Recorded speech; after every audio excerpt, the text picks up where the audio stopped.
Question hour माननीय Neeraj Shekhar ji, nothing extra will go on record. माननीय संजय सिंह जी, मैं आपसे रिक्वेस्ट कर रहा हूं, जो लोग नहीं है कृपया वापस जाएं, अपनी सीट पर बैठे। इस तरह प्ले कार्ड लेकर के वेल में आना संसदीय ढंग से अनुकूल सही नहीं है। प्लीज अपनी सीट पर जाए। आप बोले, क्वेश्चन संख्या 46। माननीय मंत्री जी, question number 46, first supplementary. Sir, pendency खत्म करने के लिए जस्टिस डिपार्टमेंट ने ये कानून रखा, एक प्रस्ताव रखा था। Please no placard, no banner, go to your seats, go to your seats. 3 adjournment से ज्यादा नहीं होंगे। ये राज्यसभा के नियमों के अनुकूल नहीं, प्लीज। कि वो केस ज्यादा लंबा ना चले, 3 एडजर्नमेंट से ज्यादा नहीं होंगे। क्या ये जो प्रस्ताव था उसको लागू किया जा रहा है और उससे क्या क्या फायदे हुए हैं? माननीय मंत्री जी,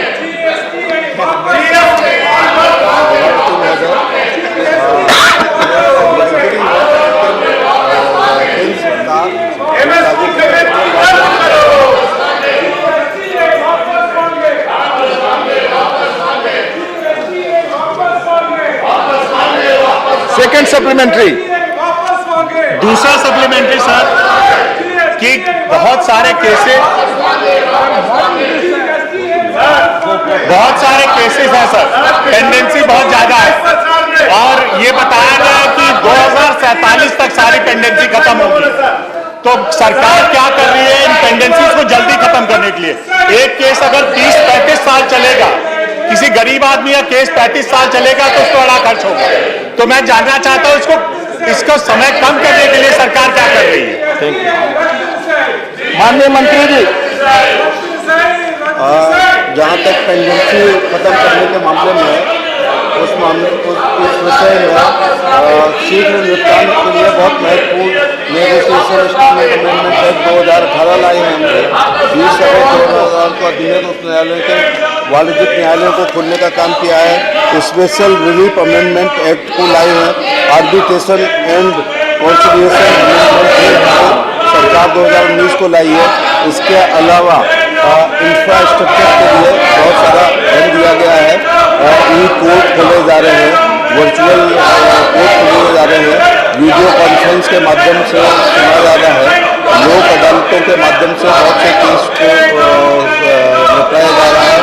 फास्ट ट्रैक स्पेशल कोर्ट और पास्को कोर्ट के द्वारा भी शीघ्र मामलों को निपटाने की दिशा में सरकार प्रयासरत है।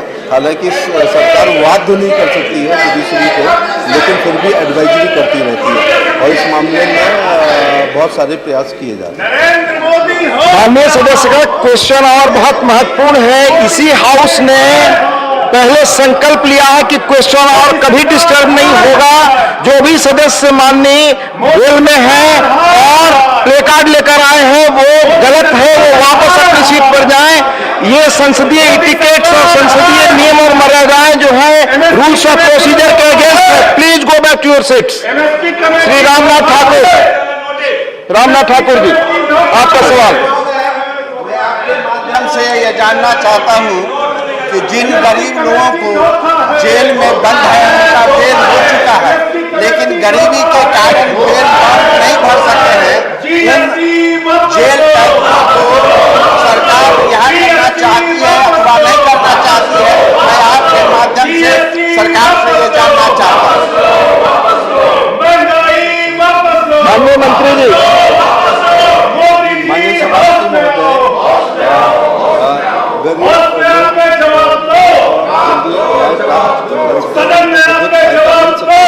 इस मामले में नालसा के द्वारा और सालसा के द्वारा डिस्ट्रिक्ट जो विधिक प्राधिकरण है और तालुका विधिक प्राधिकरण के द्वारा, उसके द्वारा हम लोग गरीब लोगों को विधिक सहायता देते हैं।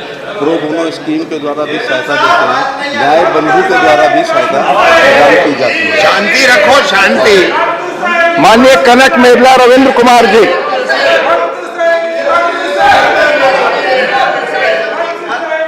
With regard to improving infrastructure for judicial officers, in the district courts and subordinate courts, the Honorable Chief Justice of India suggested Judicial Infrastructure Corporation had to be established for the purpose of judicial infrastructure. What is the proposal? Question answer के अलावा कोई चीज record पे नहीं जा रही। At what stage the proposal made by the Honorable Chief Justice of India with regard to infrastructure corporation?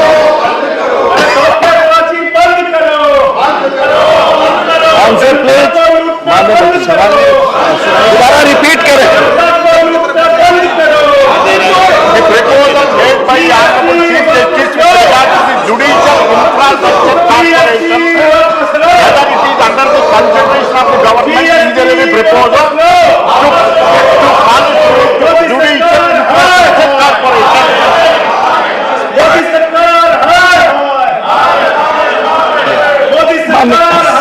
Sir, जैसे माननीय सदस्य ने चीफ जस्टिस ऑफ इंडिया का एक ऑब्जर्वेशन है उसके बारे में जिक्र किया है।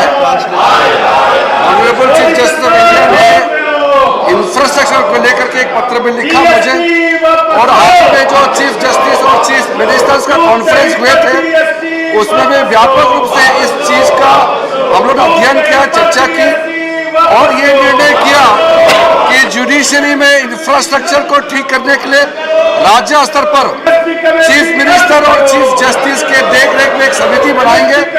हमने सहमति दी है कि स्टेट लेवल में मुख्यमंत्री और chief justice of high court के बीच में तालमेल रहेगा तो इंफ्रास्ट्रक्चर को एक अच्छा रूप देने में काम आएगा। ये तालमेल का विषय है, तो हमने ये स्वीकृति दी है कि स्टेट लेवल में कमेटी बनाने में हमारा कोई आपत्ति नहीं है, बल्कि हम साथ दे रहे हैं। उसके अलावा सेंट्रल स्पॉन्सर स्कीम के माध्यम से कई स्कीम हमने ऑलरेडी दे दिए। सर उदाहरण पर एक आपको मैं बताऊंगा, आपको भी अच्छा लगेगा और सदन को भी अच्छा लगेगा। सर 2014 तक 93-94 से 2014 देश में टोटल हम लोग का जो कोर्स वो बने हैं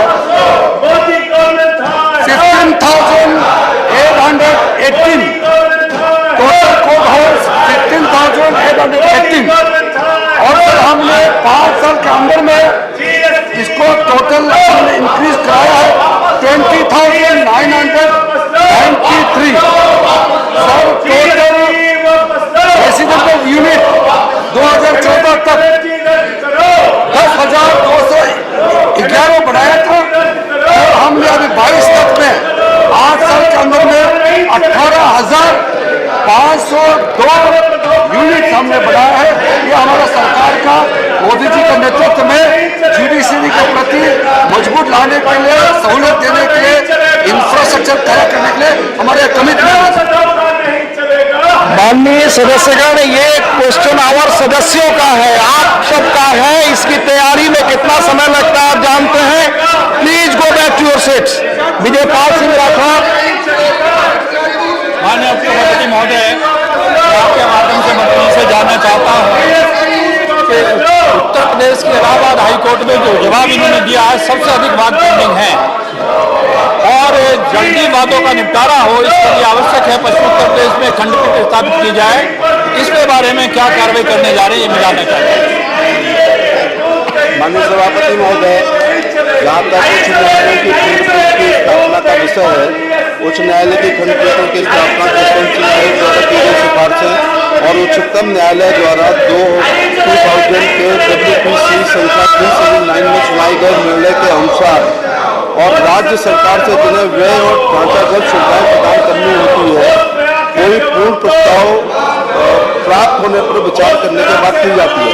प्रस्ताव पर उच्च न्यायालय के मुख्य न्यायाधीश जिन्हें उच्च न्यायालय के आज के प्रशासन की देखभाल करने की आवश्यकता होती है और संबंधित राज्य के राज्यपाल की सहमति भी होनी चाहिए। उच्च न्यायालयों की प्रधान पीठ के अलावा अन्य स्थानों पर उच्च न्यायालय की न्यायपीठ की स्थापना के लिए अनुरोध विभिन्न संगठनों से समय समय पर प्राप्त हुए हैं। हालांकि वर्तमान सरकार के पास कोई पूरा प्रस्ताव लंबित नहीं है। देश उच्च न्यायालय उनकी खंड न्यायपीठों और क्षेत्राधिकार का विवरण जो है उत्तर में हम लोग दे चुके हैं। Thank you. Question number 47 doctor Amar Patnaik. Doctor Amar, माननीय मंत्री, first supplementary, first supplementary.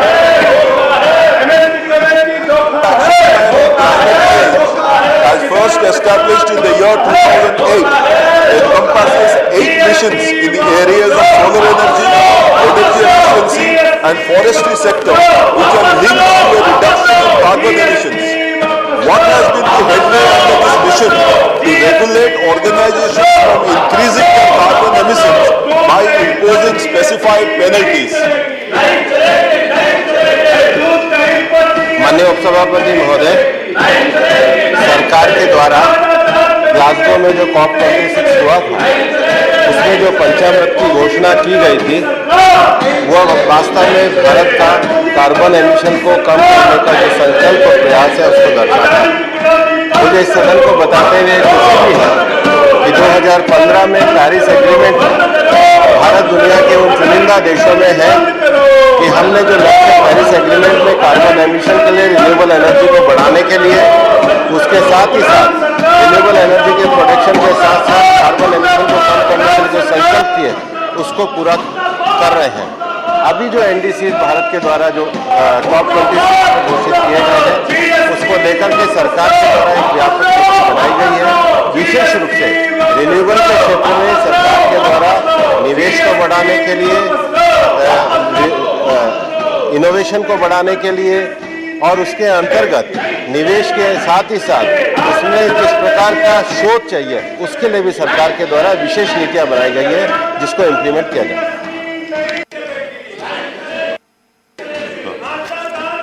Thank you, Honorable Minister, for a very detailed reply and an assurance. My second question is, can the government consider introducing carbon audits or carbon emission audits in private sector companies or even government companies so that we can get a figure as to what is happening in the field? Thank you so much. जहाँ तक urban forest की बात है, हमारे one मंत्रालय के द्वारा नगर one योजना को शुरू किया गया है ताकि शहरी क्षेत्रों में हम नगरीय वन का विस्तार कर सकें। मैं सदन को ये जानकारी देना चाहता हूँ कि भारत स्वीडन के साथ मिलकर इंटरनेशनल स्तर पर एक फॉरम लीड IT का गठन किया गया है।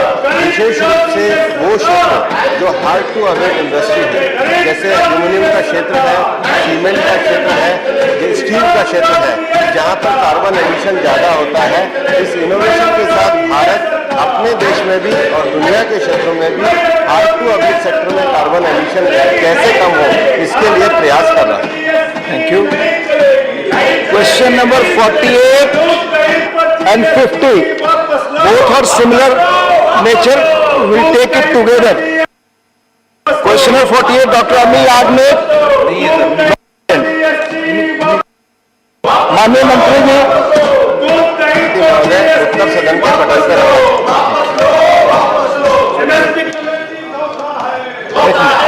Question number 50 Shri KC Venugopal मंत्री जी। सभापति महोदय, उत्तर सदन के पटल पर रखा है। First supplementary Shri GVL Narasimha Rao, Shri GVL Narasimha Rao.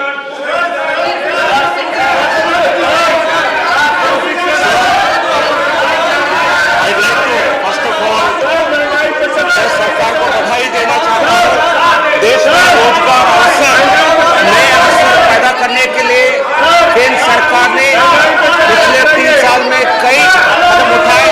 मैं माननीय मंत्री जी से पूछना चाहता हूं, इन केंद्र सरकार के द्वारा लिए गए एम्प्लॉयमेंट के बढ़ावा के लिए लिए गए कदमों के बारे में सदन को सूचित करें, अवगत कराएं। धन्यवाद। माननीय मंत्री जी।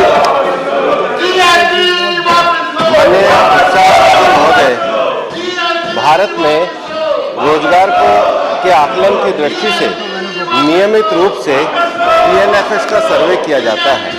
PLF के सर्वे के माध्यम से देश में ये देखा जाता है कि देश में उपलब्ध कार्यबल में से कितना कार्यबल को कार्य मिला है।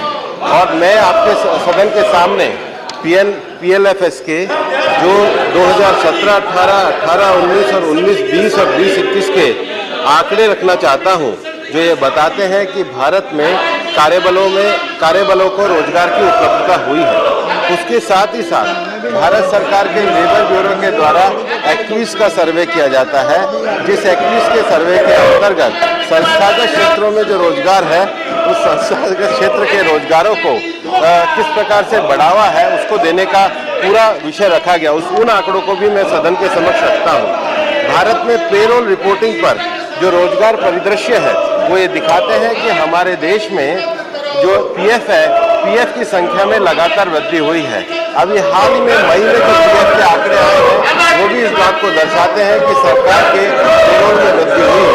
जहाँ तक रोजगार बढ़ाने के उपायों का विषय है, भारत सरकार के द्वारा संस्थागत क्षेत्रों में रोजगार बढ़ाने के साथ ही साथ आत्मनिर्भर भारत रोजगार योजना, प्रधानमंत्री रोजगार प्रोत्साहन योजना, राष्ट्रीय कैरियर सेवा परियोजना, महात्मा गांधी राष्ट्रीय ग्रामीण रोजगार गारंटी अधिनियम, प्रधानमंत्री गरीब कल्याण अभियान, आजीविका राष्ट्रीय ग्रामीण आजीविका मिशन, पंडित दीनदयाल उपाध्याय ग्रामीण कौशल योजना, ग्रामीण स्वरोजगार एवं प्रशिक्षण संस्थान, पीएमपी स्वनिधि योजना, पंडित दीनदयाल अंत्योदय योजना, प्रधानमंत्री रोजगार सृजन कार्यक्रम, प्रधानमंत्री मुद्रा योजना, प्रधानमंत्री कौशल विकास योजना, राष्ट्रीय शिक्षित प्रोत्साहन योजना, उत्पादन से जुड़ी हुई परियोजना विशेष रूप से क्वेश्चन और पर ही चर्चा हो सकती है। भारत सरकार की जो स्कीमें चल रही है उसमें भी रोजगार वृद्धि का कार्य किया है। Thank you. Honourable Thambi Durai ji, on question number 48, supplementary. I am very happy that Honorable Minister has assured Honorable our Prime Minister has taken many steps to create employment opportunities. At the same time, sir, I want to know from the Honorable Minister, Manrega program. In the Manrega program, there are many places they are not able to get the wages at the proper time. Therefore, whether the government is come forward to see that what are the grievances in rural area, the employment opportunities where the women are suffering, whether it will come forward and find out the solution for that, really to pay for them. That I want to know, sir. माननीय उपसभापति महोदय, सरकार के द्वारा मनरेगा कार्यक्रम को सफलतापूर्वक किया जा रहा है। उसके साथ ही साथ कोविड-19 के दौरान भी अतिरिक्त रोजगार दिवसों का सरकार के द्वारा ग्रामीण क्षेत्र में रोजगार सृजन का कार्य किया गया है। अगर माननीय सदस्य महोदय के पास कोई ऐसी कोई विशेष शिकायत है तो निश्चित रूप से मेरे संज्ञान में लाए, संबंधित मंत्रालय को उसका संज्ञान दिलाया जाए। No supplementary on question number 50. No supplementary on question number 50. Question number 49. Shri KN Rajesh Kumar. माननीय मंत्री जी।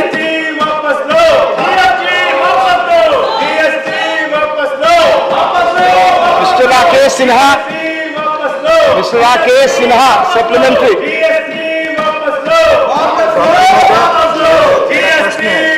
जो ऐसे एजेंट्स काम कर रहे हैं और एजेंसियां काम कर रही हैं, उनको ब्लैक लिस्टेड करके क्या सरकार अखबारों में इस्तेमाल करेगी? क्योंकि जिनको ब्लैक लिस्ट किया जाता है उसकी सूचना आम जनता तक नहीं पहुंच पाती है, तो वो फिर दूसरे लोग उसके चंगुल में फंसते हैं।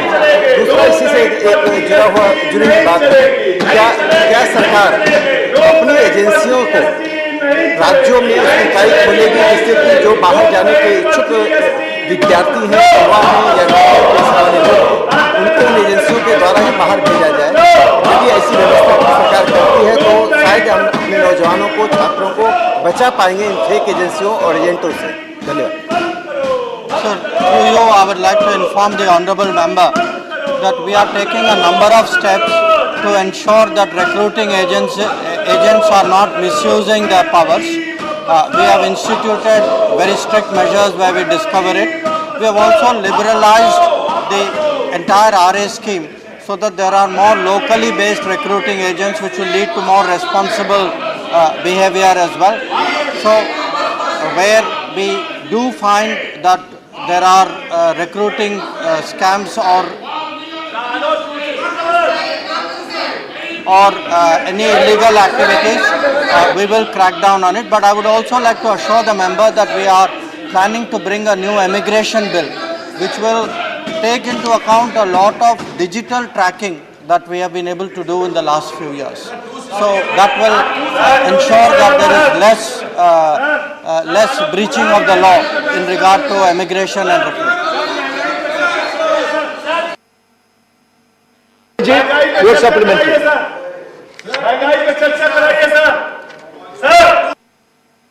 माननीय उपसभापति जी, आपके माध्यम से माननीय मंत्री जी से जानना चाहूँ कि विदेशों में भारतीय युवाओं के लिए रोजगार के अवसरों में क्या कमी आई है?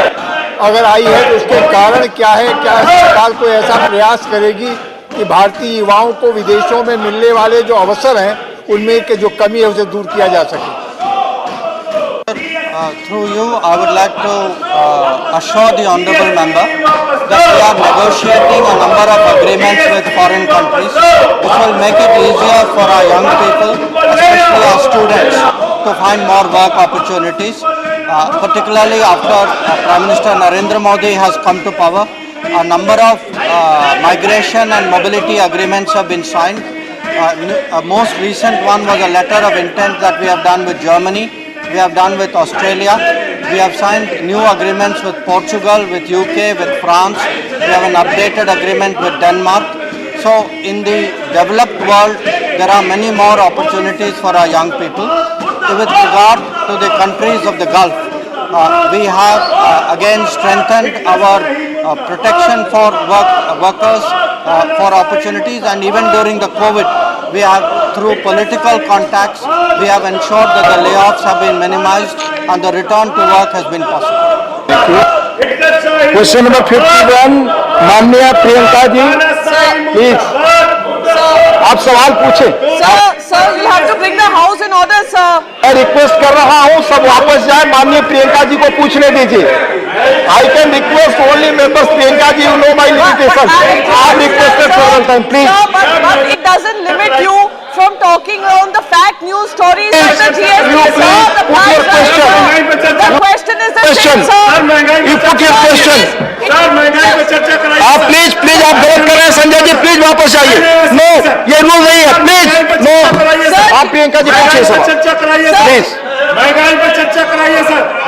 सर महंगाई पर चर्चा होनी चाहिए सदन में सर। आप पूछिए प्रियंका जी, पूछिए। सर, मैं भी संजय सिंह की बात से इत्तेफाक रखती हूँ, महंगाई पर चर्चा होनी चाहिए। सर अडानी की गुलामी कर रही है सरकार। आप पूछिए। सर एमएसपी कमेटी में पंजाब के लोगों को नहीं रखा सर, पंजाब के लोगों के साथ आप सवाल पूछिए, आप सवाल पूछिए। एमएसपी कमेटी मेरा भी सवाल ये है धोखा दे रहे हैं किसानों को। कि जो बढ़ती महंगाई है वापस लो। ये आपने जो से संबंधित नहीं है। सब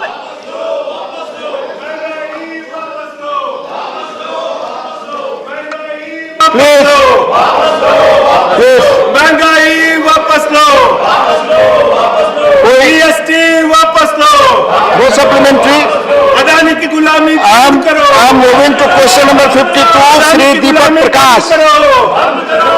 माननीय मंत्री जी, पूंजीपतियों की गुलाम सरकार मुर्दाबाद। माननीय मंत्री जी, पूंजीपतियों की गुलाम सरकार माननीय मंत्री जी, मुर्दाबाद।